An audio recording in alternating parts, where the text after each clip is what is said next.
Rapport, generando sintonía contigo en Switch Podcaster.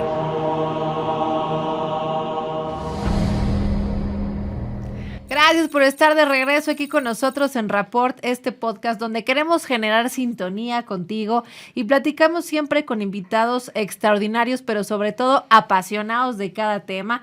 Y son temas que igual te pueden resultar interesantes, atractivos, te pueden informar, te pueden educar o a lo mejor simplemente te pueden divertir. Eso sí es muy importante que recuerdes que no queremos evangelizar absolutamente a nadie, que aquí respetamos las posturas tanto de nuestros invitados como de todos los que nos ven y los que nos escuchan. Por cierto, gracias por suscribirse. Síganos en las redes sociales, estamos en Switch Podcaster. Ahí van a encontrar diferentes programas y además también en Paulina Usigli. Ahí vamos a poder ver también los episodios de Rapport. Oigan, y quiero invitarlos a que se preparen un vasito con agua, a que se sirvan un cafecito, una botanita. Si van en el coche, por favor, escúchenos con muchísima precaución, pero siempre atentos a lo que estamos diciendo y al volante. Y hoy vamos a platicar de salud mental, salud emocional, somatización y hasta los psiquiátricos. Y es que la salud mental es un aspecto fundamental y del que pocos hablan. No tenerla puede afectar tu vida, no estás loco, no estás loca, simplemente hay que atender esa parte de la salud.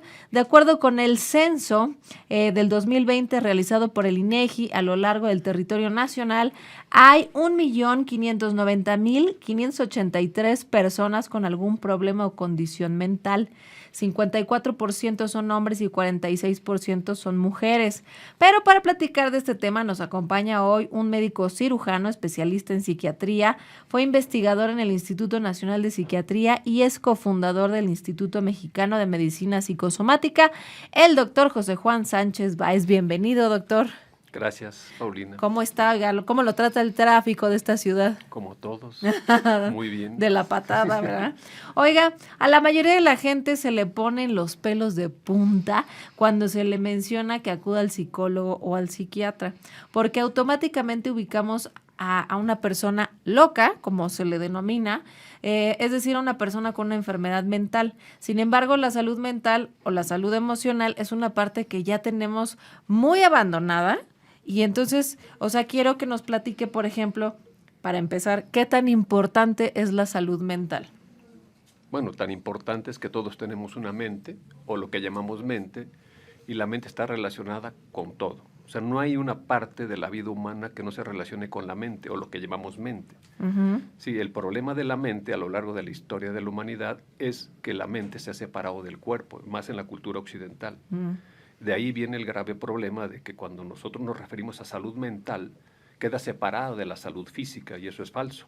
Y es que a final de cuentas igual y no la ubicamos como físicamente, ¿no? O sea, ubicamos el cuerpo, me duele un brazo, me duele la cabeza, pero no me duele la mente, aunque sí nos duela la mente o las emociones, ¿no? Entonces, ¿eso parte de un todo? Claro, que eso es parte de un todo, tan es de un todo que el cerebro es una unidad muy especializada que, a diferencia de otros órganos, es el que produce la mente. ¿Sí? Entonces, el cerebro produce todas sus experiencias subjetivas y objetivas con su funcionamiento. De esta manera, el cerebro tiene que ver con todos nuestros órganos. Uh-huh. Y entonces, una de esas partes de la funcionalidad, que es las experiencias emocionales, las condiciones físicas o sociales o culturales, todo tiene que ver con el cerebro. Y el cerebro tiene dos tipos de alimentos. El alimento biológico, que es con lo que comemos, por eso son alimentos caros, la leche, los huevos, son muy caros porque son lo que alimenta a los órganos de manera de alta calidad. Pero también el cerebro tiene otro alimento que son la sensopercepción, lo que percibimos con los órganos de los sentidos, con todo nuestro cuerpo, y en todo nuestro cuerpo tenemos órganos de los sentidos. Uh-huh. Entonces tenemos piel, tenemos ojos, tenemos nariz, tenemos todo, y eso genera una influencia determinante en el funcionamiento cerebral. Entonces, ahora con la pandemia, por ejemplo, que nos recluimos, uh-huh. ¿sí?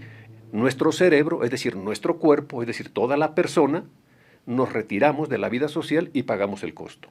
¿Por qué? Porque no estábamos preparados. Digamos que dejamos de absorber, es decir, Todos los días cuando salimos, pues recibimos un montón de impactos, ¿no? Visuales y auditivos y demás. Eso también nos nutre, ¿eso es a lo que se refiere? Sí, nos nutre o nos hace daño. Ruidos extremos, por ejemplo, la contaminación audiovisual de las ciudades, ¿sí? O los silencios extremos, ¿sí? Pueden provocar problemas graves en el desarrollo de los bebés, de los adolescentes o de las personas vulnerables. Por eso dicen que tengamos cuidado con lo que consumimos a través de los ojos y de los oídos. Así o sea, es. no está tan bueno andar viendo series de narcos porque entonces, pues, pobre de nuestro cerebro, ¿verdad? Pues quien quiera soñar pesadillas. Oiga, y la gente que le encantan las películas de terror, ¿qué pasa con esa gente que de pronto pues también está consumiendo cosas que alteran la mente? Bueno, sí, cuando nosotros disfrutamos el arte, el cine es una proyección nuestra. Nosotros vamos a identificarnos al cine, al teatro, a la danza, vamos con los personajes y nos identificamos. De esta manera, nuestros órganos perceptuales, ¿sí?, perciben, pero al mismo tiempo depositan sobre los personajes cosas nuestras. Entonces, de esta manera, es una inclusión recíproca, tanto lo de afuera como lo de adentro, y de esta manera el cerebro va generando un desarrollo tanto social hacia afuera, cultural hacia afuera, como hacia adentro. Entonces, de esta manera, lo que está adentro está afuera. Entonces, de esta forma, dependiendo qué tipo de películas veamos, pues es lo que le metemos al cerebro, y eso ya es de cada quien. Yo no, usted a las leyes del Kybalión, de lo que está adentro está afuera, lo que es arriba es abajo, ¿no? ¿A poco no? Oye, oiga, doctor, ¿es lo mismo salud mental que salud emocional? Pues en términos generales sí, son conceptos muy generales. Es muy difícil, por ejemplo, definir qué es la mente, qué es la emoción. Es como para los físicos definir qué es energía, ¿sí? O definir para los religiosos qué es Dios. Entonces es muy complejo. Lo que sí sabemos es que todos la tenemos, que todos tenemos una mente y que la mente influye en todo nuestro cuerpo e influye en todas nuestras acciones. Y de esta manera, la salud emocional o la salud mental pues es parte de un sinónimo que se puede generalizar o se puede particularizar dependiendo de la perspectiva que uno quiera ver. En términos generales, para la población en general, pues pensemos que salud emocional es salud mental y salud mental es salud integral. Ok. La salud mental, o vaya, la salud emocional, ¿es un derecho humano? Bueno, sí, visto desde el punto de vista del ser humano como tal, es un derecho a la salud que todos tenemos. Sabemos que los derechos humanos en el sentido conceptual es una relación entre el Estado y la población. Entonces, quien viola los derechos humanos o no es el Estado, no es la población. Puede haber conflictos entre un particular y otro, ¿sí? Pero eso no es una violación a los derechos humanos, son conflictos sociales, ¿sí?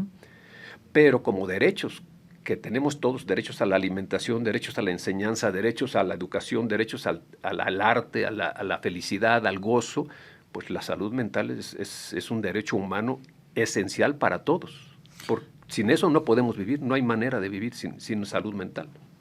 Ay, allá afuera hay tantas personas que padecen de su salud mental. Pues todos tenemos algo. Algo, ¿verdad? Bueno, sí. Pero que a veces yo digo, porque me han dicho, es que estás loca. Pues sí, pero la verdad es que como me divierto, ¿verdad? A mí sí me gusta. Pues sí. Oiga, ¿los trastornos mentales son padecimientos permanentes o son transitorios o varían? Bueno, o sea, hay de todo. Hay padecimientos, los padecimientos psiquiátricos o los trastornos psiquiátricos, como se les conoce en la actualidad, son enfermedades que algunas son breves y son únicas y desaparecen, y otras son crónicas y para toda la vida. Entonces hay una base genética para algunos padecimientos psiquiátricos que generan pues una determinante inamovible. Se puede controlar, se pueden atender bastante bien en la actualidad con tratamientos muy eficaces, con psicofármacos y tratamientos psicoterapéuticos y alternativos que ayudan mucho a la calidad de vida, pero que no se quitan. ¿Y cómo se determina cuando una persona sí tiene una enfermedad mental? Bueno, hay muchas formas de determinar. En el campo específicamente médico, los médicos contamos con una clasificación que trata de reunir a la mayor cantidad de padecimientos que se han encontrado en la población mundial. Y de esta manera, estas clasificaciones generan unos criterios diagnósticos que permiten que los médicos busquemos en la población, ¿sí? O en los pacientes individuales o colectivos, ¿sí? Síntomas específicos para poder reconocer la existencia de algún padecimiento en base a esas clasificaciones. Entonces, dependiendo de nuestro concepto de salud y de enfermedad, es lo que vamos a buscar en la población. Entonces, muchas veces, por ejemplo, hay personas que tienen un concepto muy popular de enfermedad y, bueno, pues se pueden asustar con un concepto y que pues no tiene nada de malo ni nada de negativo, pero se pueden asustar. Oye, justamente hablando de asustar, creo que todos tenemos en el pensamiento justamente que una enfermedad mental es igual al hospital psiquiátrico, a la camisa de fuerza y al ya me van a encerrar entre colchones blancos. ¿Esto es así o no tiene nada que ver? No, no es así. Digo, hay enfermedades. De hecho, la imagen que planteas es una imagen estereotipada de la sociedad moderna, donde simplemente la estigmatización de la enfermedad mental y de los procesos psicosociales hace que se vea una caricatura deformada, muy torpe de lo que son los padecimientos mentales. No es así. Los modernos hospitales psiquiátricos ya no son así. Sin embargo, la gran mayoría de la patología mental no están en los hospitales psiquiátricos. La gran mayoría andamos caminando. Andamos sueltos, válganos Dios. Somos todos nosotros. Entonces, de esta manera, no hay nadie que no tenga una depresión ligera, ¿sí? Y menos ahora con los fenómenos pandémicos. Bueno, hemos visto que personas aparentemente sanas resulta que entran en crisis. Lo ha dicho bien, aparentemente sanos, porque además como no le ponemos atención a nuestra salud mental, a nuestra salud emocional, como bien dice usted, pensamos que la salud mental solamente es aquella persona que estigmatizamos como loco y que está encerrado con la camisa de fuerza. Pero justamente, ¿qué impacto ha visto usted como médico en sus pacientes? ¿Han incrementado los pacientes a partir de la pandemia por el COVID? O sea, realmente la gente... fue como un detonante la pandemia, el encierro. ¿Usted qué ha visto? ¿Qué impactos ha podido palpar? Bueno, aunque yo no creo que haya cifras todavía como definitivas respecto de la prevalencia o de la incidencia de trastornos mentales en la población, es porque faltan hacer las investigaciones. Esas son complejas y tardan tiempo. Van a ir saliendo conforme vaya avanzando la pandemia y vayan saliendo ya los nuevos resultados. Pero lo que sí podemos saber es que en términos generales se incrementaron. ¿Sí? En algunos lugares se incrementaron al doble, o algunos fueron muy ligeros, ¿sí? Lo que sí vemos es que lo que es cierto es que sí hubo un incremento de la psicopatología en general, no solo de los trastornos como enfermedades específicas, sino de la psicopatología en general, que incluye síntomas, signos, o sea, padecimientos que no logran construir una enfermedad completa, pero que son sintomáticos suficientes para discapacitar o poner en crisis a las personas. ¿Cómo qué síntomas? A ver, como por ejemplo una crisis de una persona que porque no sabe si está contagiado o no, que eso lo vimos al principio de la pandemia, donde no sabíamos qué estaba pasando, no entendíamos lo que estaba ocurriendo, y entonces ante tanta incertidumbre y entre tantas dificultades adaptativas para los procesos de atención, todas las fantasías que tenemos nosotros respecto de esa incertidumbre para tratar de enfrentar algo que no entendemos, que nos da miedo, genera un proceso de crisis. O sea, se exacerbó todo eso. Todo. Entonces, las personas que son vulnerables, ¿sí? Pueden tener crisis pequeñas, por ejemplo, y nunca más volvérsele a presentar. Y se pueden resolver por sí mismas o con pequeñas intervenciones. O sea, somos una sociedad que vivíamos en el estrés, en la ansiedad, en la depresión, pero con el encierro, con la incertidumbre, con el miedo, todo se volvió más grande. Sí, claro, se magnifica, se potencializa, porque al potencializarse lo que genera es que las personas vulnerables, es decir, si las personas ya estábamos enfermas de algo, de lo que sea, ¿sí? Bueno, con una situación como esta, se incrementa todo. Por ejemplo, vimos incrementar el consumo de alcohol, vimos incrementar el consumo de drogas, vimos incrementar los trastornos del sueño, vimos incrementar los problemas del pensamiento, vimos incrementar los problemas depresivos. O sea, todo eso se fue dando, ¿sí? Pero algo que en términos generales nos ayuda con esta pandemia es a reconocer que lo que nos afecta es nuestra falta de fuerza para enfrentar adversidades, nuestra capacidad adaptativa, que no estamos preparados para enfrentar esto, ¿sí? Entonces, tenemos que aprender que no tenemos que estar enfermos psiquiátricamente para entrar en una situación grave. O sea, podemos nosotros quebrarnos ante una situación pues fuerte de los temblores, la violencia social. Oiga, pero por ejemplo dice, no estábamos preparados para enfrentar esto. Como seres humanos, en realidad, ¿como para qué estamos preparados para, o sea, sí estamos preparados para enfrentar qué? O sea, porque yo un temblor y salgo corriendo, ¿ga? Entonces, no nada más la pandemia me espanta. Sí, digamos, lo que pasa es que nosotros, los seres humanos, a diferencia de otro grupo de animales, los animales están preparados biológicamente, genéticamente, para tener su instinto de sobrevivencia muy bien determinado y pueden comportarse de acuerdo a los peligros que enfrentan, ¿sí? Nosotros, a diferencia de ellos, tenemos esos instintos, pero también tenemos un proceso de desarrollo mucho más lento que cualquier otro animal, y eso genera un logro para el cerebro humano porque logramos hacer cosas muy importantes, pero tenemos que aprender. Oiga, me surge una duda porque la otra vez tuvimos un invitado que decía, bueno, es instructor de Krav Maga.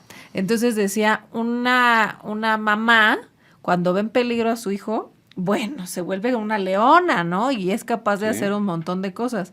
Sin embargo, cuando esa misma mujer se ve en peligro, ya sea porque la van a atacar, la quieren secuestrar, el miedo realmente la paraliza. ¿Qué pasa ahí? En el aspecto de que en lugar de defenderme a mí, igual como leona, o sea, me paraliza el miedo. Bueno, eso depende mucho de las personas, depende de la personalidad, de la forma como estemos constituidos. Las mujeres en su embarazo van adquiriendo un proceso adaptativo muy lento, muy suave, que les va ayudando a adquirir una mayor conciencia de su cuerpo y se va creando vínculos biológicos muy poderosos que vinculan al bebé con la madre. Y eso es un apego biológico que se da entre la leona y el cachorrito, entre el pollito y la gallina, entonces, entre la mujer y su bebé. Y todas las madres defienden a sus crías, todas. No hay nadie que no la defienda. Cuando vemos que una madre no defiende a su cría, algo le pasa a esa madre, o algo le pasa a esa cría, o algo le pasa a la relación entre ambos. Porque son una unidad, y esa unidad se tiene que conservar porque es la conservación de la especie. Entonces, aparecen mecanismos de defensa muy fuertes, ¿sí? En el caso de la autodefensa, ya para que uno se defienda a sí mismo, ya depende de otros factores, ya no depende de un vínculo que yo voy a proteger a alguien vulnerable, sino me tengo que defender a mí. Y resulta que la mujer, que en el ejemplo que pones, se puede paralizar porque tiene conflictos intrapsíquicos, corporales, que no sabe, que no los conoce, ¿sí? Y en el momento en que enfrenta una adversidad, entra en un estado de impasse o de callejón sin salida o de choque emocional que no puede entender, no puede comprender y le impide incorporarse al espacio y relacionarse con el espacio en peligro y hacer algo. Okay. Entonces, de esta manera, esa mujer puede ser un hombre, puede ser cualquier persona, significa que fue violentada en su infancia, que fue violentada en su adolescencia, que hubo algo que no le permitió desarrollar su capacidad adaptativa para enfrentar adversidades y por lo menos salir corriendo, gritar, hacer algo para poder protegerse. O sea, eso que le pasa a una mujer ante un peligro, pues le pasan a los jóvenes estudiantes, a los chavitos que van a presentar sus exámenes, les dicen que tienen que presentar y se les olvida todo.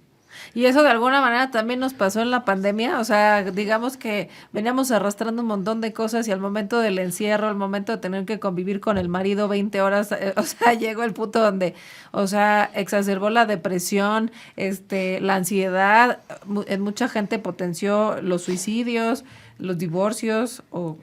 Sí, o los amores y los encuentros, hubo de todo. O sea, que aquí hubo reencuentros y hubo separaciones. Pero eso es normal cuando hay estos cambios tan masivos. En las guerras, en las catástrofes, siempre hay encuentros amorosos y desencuentros amorosos. O sea, los vínculos se dan por apego y pues se encuentran en esos momentos para ayudarse, para solidarizarse. Entonces, pues encontramos historias de amor maravillosas en épocas de guerra, en épocas de violencia, en épocas de pandemia. ¿Sí?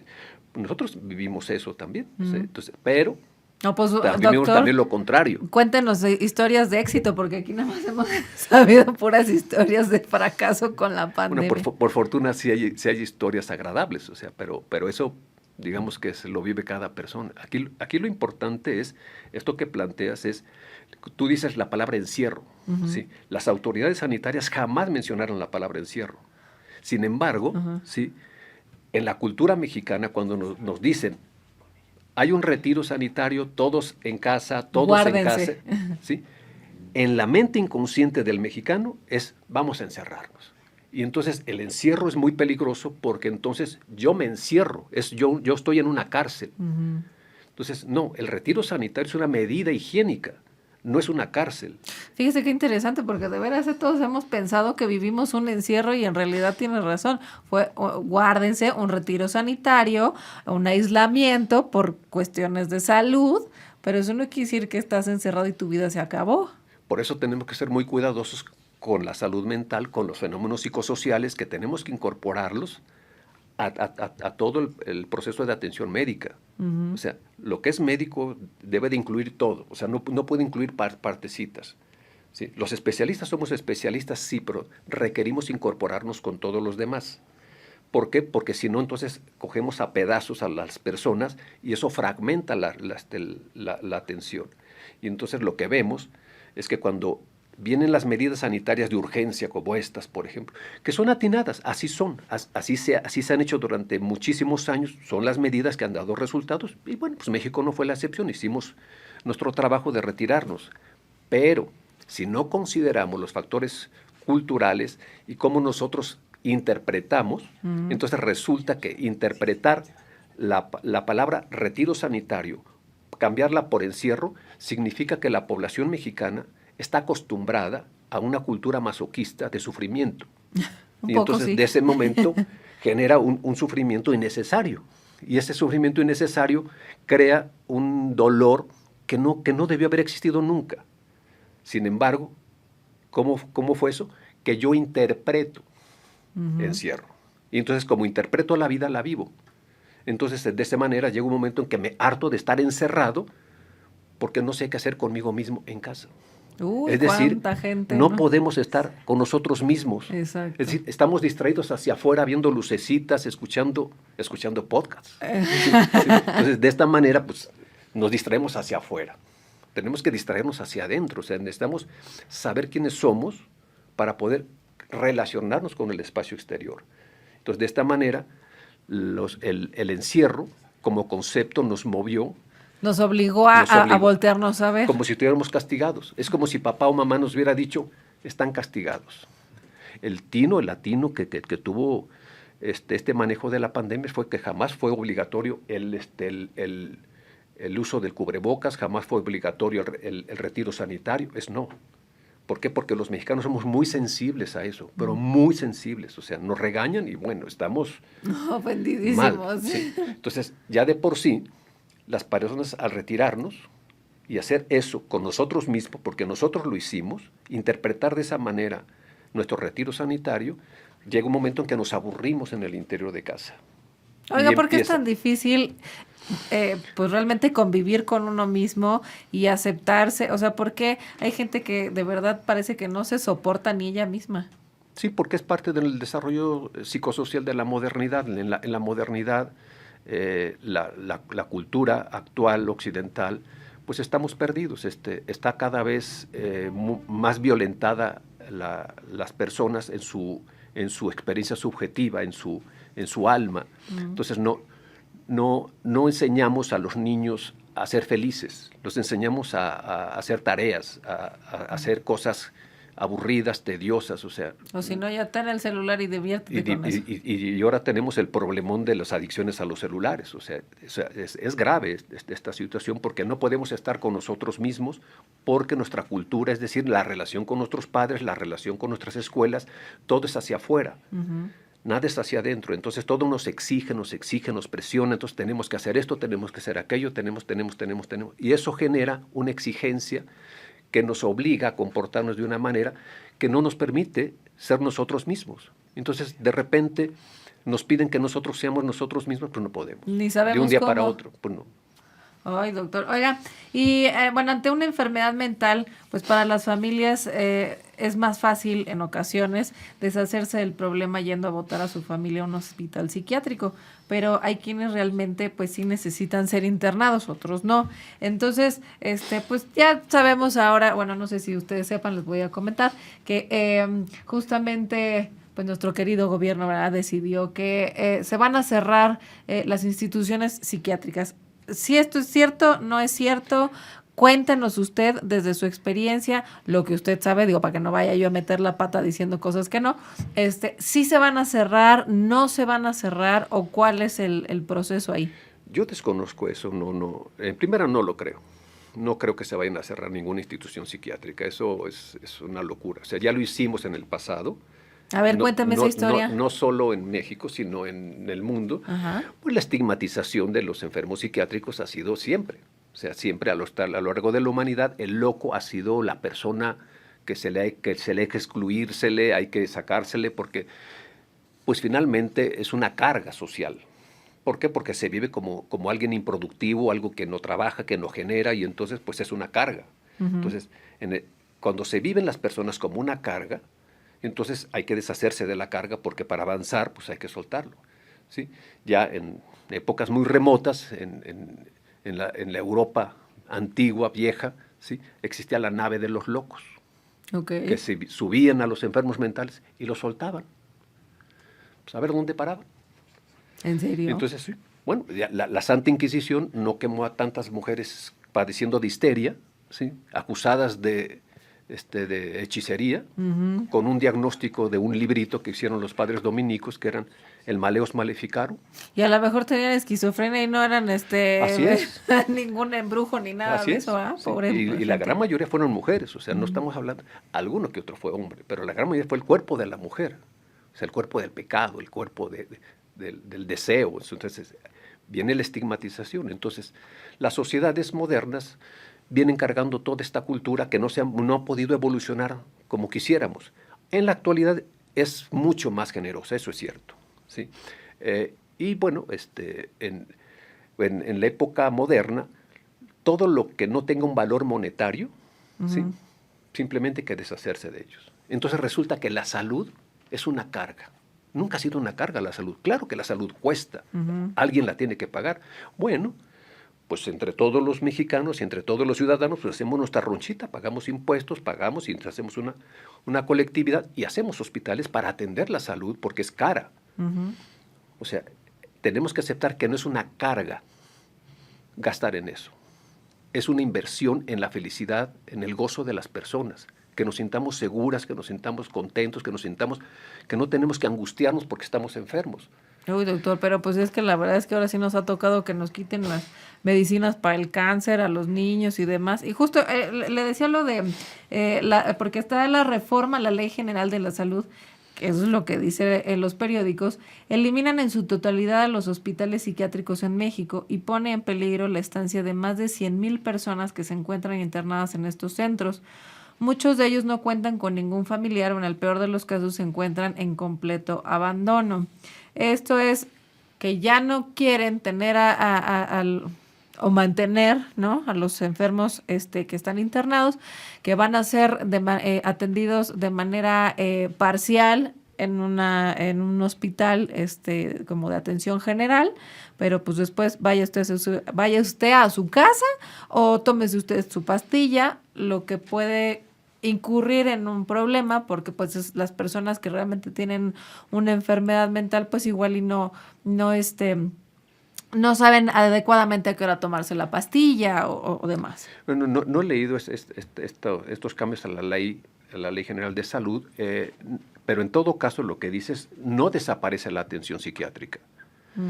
Va a haber lo que dices, bueno, es probablemente lo que haya es una reforma a la atención psiquiátrica en donde el modelo de atención se modifique. Uh-huh. Pero no es que se cierren. O sea, cuando hablamos de se cierra, pues ya es algo como un poco dramático. A mí me parece que eso no va a ocurrir. A mí me parece que en todo caso lo que podría haber es una reforma, pero lo que sí es necesario es que la atención psiquiátrica se dé dentro de los hospitales generales, dentro de los hospitales donde se atiendan todas las hospitalizaciones de todo. ¿Por qué? Porque si separamos, por cosas, ¿sí? Entonces es muy difícil. Por ejemplo, un enfermo psiquiátrico que le da una apendicitis aguda en un hospital psiquiátrico y no tenemos un cirujano, pues se muere. O sea, es muy difícil.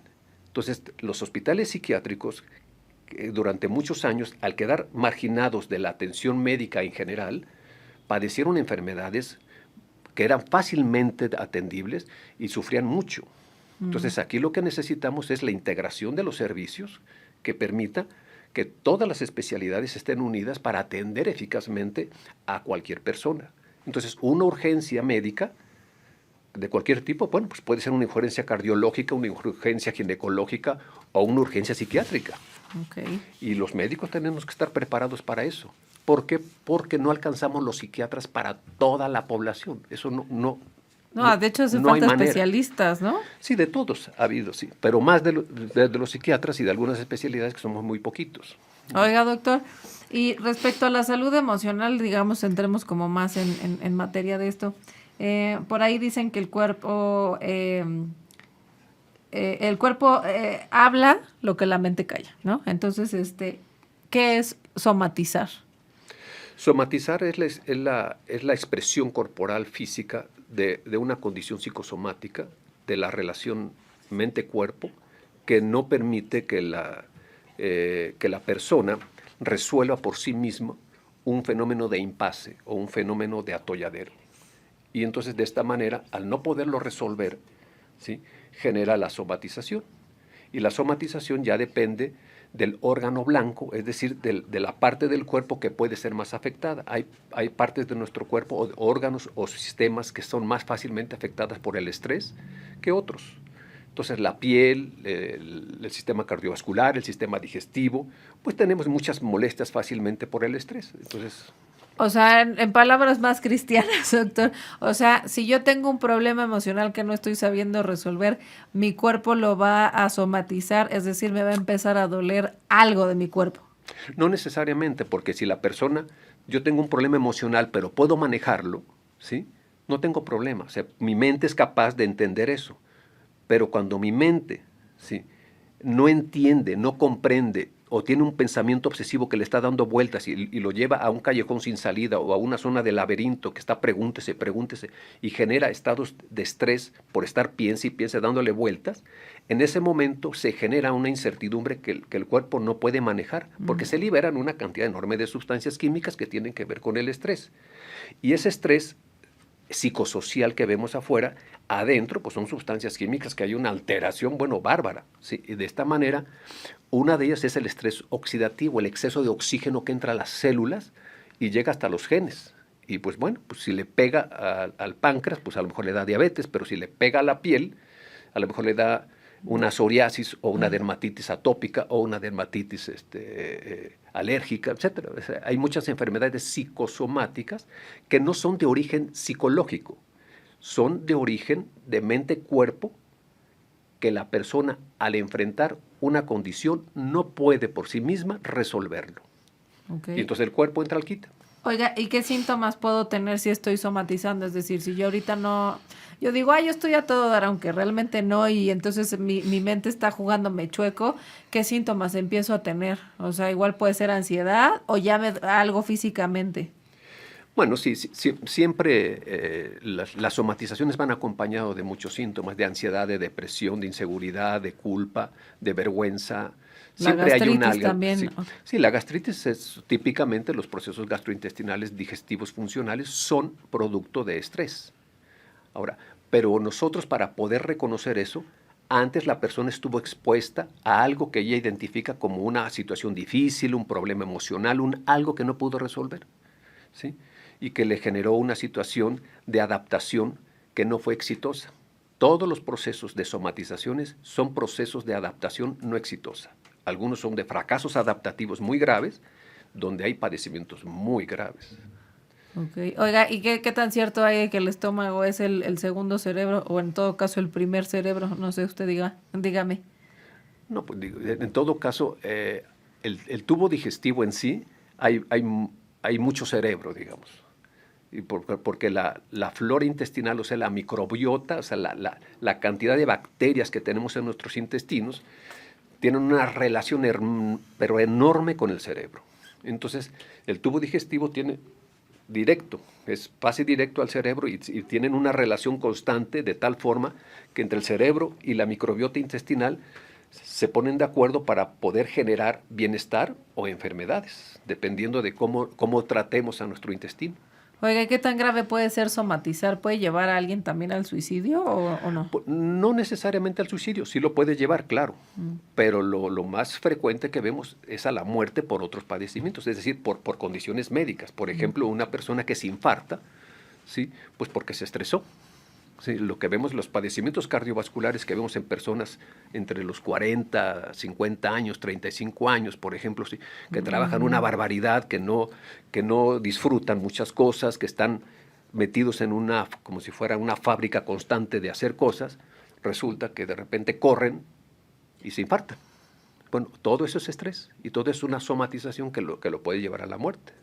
Oiga, Claro. sin duda la salud mental y emocional es mucho más importante de lo que realmente conocemos o tenemos idea. Es de verdad importantísimo tener una sanidad mental para que también nuestro cuerpo esté bien, ¿no? Pues sí, claro. Si no hay mente sana, no hay cuerpo sano. Y si no hay cuerpo sano, no hay mente sana. No hay manera de que uno esté enfermo y el otro no. Y si me doy cuenta de que estoy somatizando, o sea, ¿a quién debo de acudir o cómo dejo de somatizar? ¿Qué tengo que hacer? Primero, lo primero que tenemos que hacer es reconocer que hay que quitarnos los estigmas. O sea, necesitamos abrirnos un poquito los ojos para poder aceptar que existen condiciones sociales normales, que yo puedo estar triste y no significa que esté deprimido. ¿Sí? Entonces, se vale que yo llore, se vale que yo me ponga triste por algún elemento, alguna función que pasó por ahí, la muerte de un familiar, algo difícil. Y eso no es una enfermedad. Entonces, aquí lo importante es diferenciar entre las emociones y las expresiones sensibles del ser humano y las enfermedades. O sea, no necesariamente que a mí me duela, no sé, la espalda, por decir una somatización. Sí, pero no necesariamente eso es una somatización grave. ¿Sí? No, pero hay que atenderla para que no se vuelva grave, ¿no? Pero para atenderla yo necesito saber cómo yo respondo ante los eventos. Entonces, lo primero yo que tengo que hacer antes de hacer cualquier cosa es cómo yo respondo ante los eventos. Yo tengo que aprender a saber eso, porque si no lo sé, entonces no voy a poder saber qué es una somatización o no. Por ejemplo, las crisis de pánico, que son muy comunes en nuestra sociedad, ¿sí? La gran mayoría de las personas que ignoran que pueden tener esta vulnerabilidad terminan en urgencias de los hospitales generales, pues porque sienten que se van a morir, que les va a dar un infarto, que tienen hipertensión, que tienen mareos. Entonces, bueno, les hacen sus estudios y lo que le dicen, pues no tiene nada. Bueno, claro que tiene algo. Cuando dicen no tiene nada, significa que la mente es nada. Y entonces resulta que se sale del hospital porque no tiene nada. Entonces, la persona se siente mal, pues, como si ella lo hubiera inventado, Claro. como si ella lo hubiera manipulado, y no es así.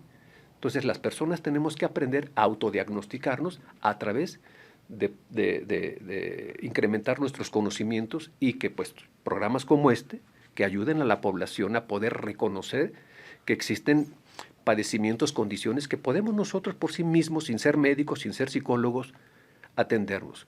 Pero cuando nos rebase cualquier condición, Ir al no especialista, dudarlo. claro. Ir con cualquier médico, con cualquier psicólogo, primero, y ya ellos se encargarán de ver a quién canalizar. A mí me parece que el que tenemos que fortalecer muchísimo en nuestra sociedad es al médico general. El médico general tiene que ser el pilar para todo, o el médico familiar.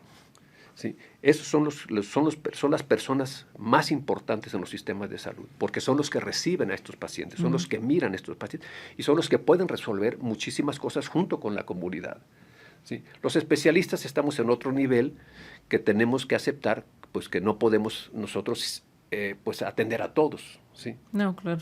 No y se no puede. pueden ir Entonces, por la calle dando la tarjetita de, oye, ¿tienes problemas pues, emocionales? Toma mi tarjetita, pues, ¿no? Bueno, eso es para los que necesitan ganar dinero.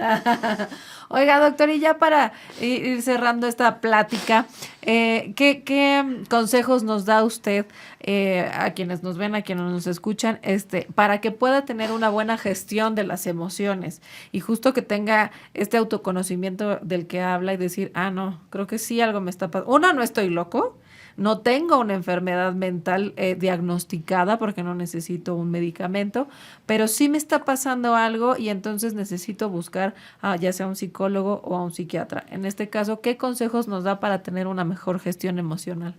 Lo primero es quitarnos los estigmas. Eso es lo más importante, quitarnos basura de la cabeza, de que no nos dé miedo, ni nos dé tristeza, ni nos avergoncemos de que estamos deprimidos o tenemos angustias o tenemos alguna enfermedad psiquiátrica.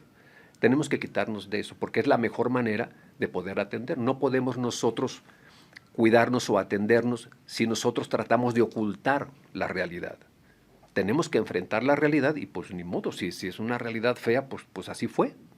Pero es la mejor manera de resolverlo, aunque nos duela.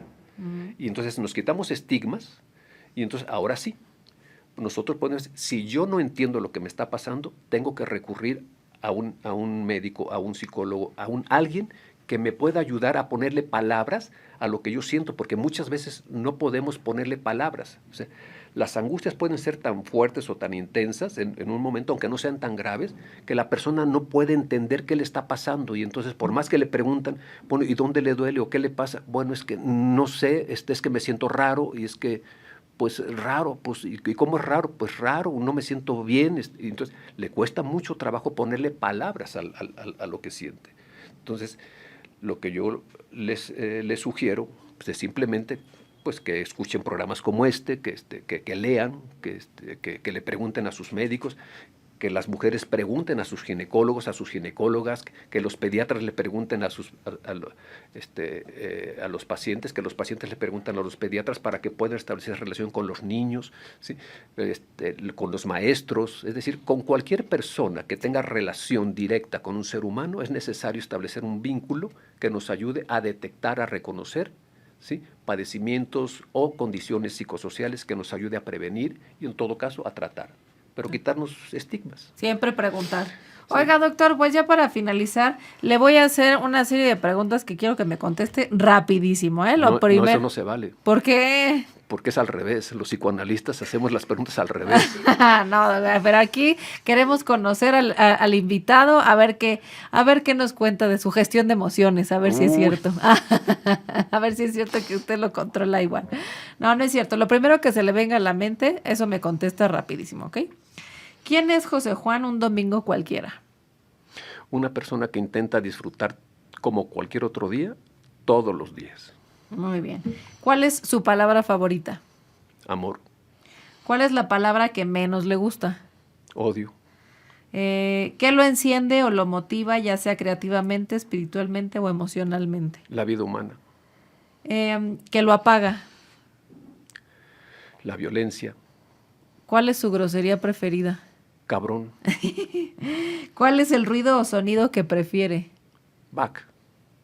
¿Mac? Back. Vaca, ¿por? Back. Mac. Bach. Bach. Johann Sebastian Bach. Yo sí, Bach. La música clásica, ya, ok. ¿Cuál es el ruido o sonido que detesta? Todo lo que se salga de un sonido que tenga que estar ahí, eso. El reggaetón, por ejemplo, le choca. No. ¿No? No. Un sonido que no tenga que estar donde están los sonidos, no va, eso es un ruido. Okay. Eso no me gusta. Okay. ¿Qué profesión distinta de la suya hubiera ejercido? Tal vez, no sé, algo parecido a un poeta, tal vez. Okay. ¿Qué profesión así no le hubiera gustado tener jamás? ¿Profesión? No, yo creo que cualquier profesión está padre. ¿Sí? Así Sí. No importa lo que hubiera. No, lo que importa es cómo la viva uno. Bueno, eso sí. Oiga, y haciendo un lado temas religiosos, si el cielo existiera, ¿qué le gustaría que Dios le dijera cuando llegue a las puertas del cielo? Bienvenido. Muy bien. Doctor, pues muchísimas gracias por haber estado con nosotros este ratito platicando acerca de la salud mental, que es bastante importante. Agradezco su tiempo y su conocimiento. Pues muchas gracias a ustedes, gracias a ti, Paulina. Oye, pues muchas gracias a todos los que nos escucharon, nos siguieron, ahora sí que ya pusieron atención, ya escucharon que es muy importante poner sumo cuidado a la salud mental, a la salud emocional. si les duele el estómago o la espalda de una manera constante y ya fueron a un médico, entonces creo que es buen momento de poner atención a que realmente algo nos está pasando en las emociones y también podemos acudir a un especialista como puede ser un psicólogo, un psiquiatra. No estamos locos, o si estamos locos, pues eso está divertido y está padre, pero a final de cuentas no tenemos un padecimiento mental afortunadamente, y quien lo tiene pues hay que cuidarlo en casa también. Muchísimas gracias por habernos acompañado en este capítulo de Rapport. Gracias a Iván, gracias a Pepe como siempre, y nos vemos en el siguiente episodio con más temas diferentes. Rapport, generando sintonía contigo en Switch Podcaster. Los comentarios expresados en este programa son responsabilidad de quien los emite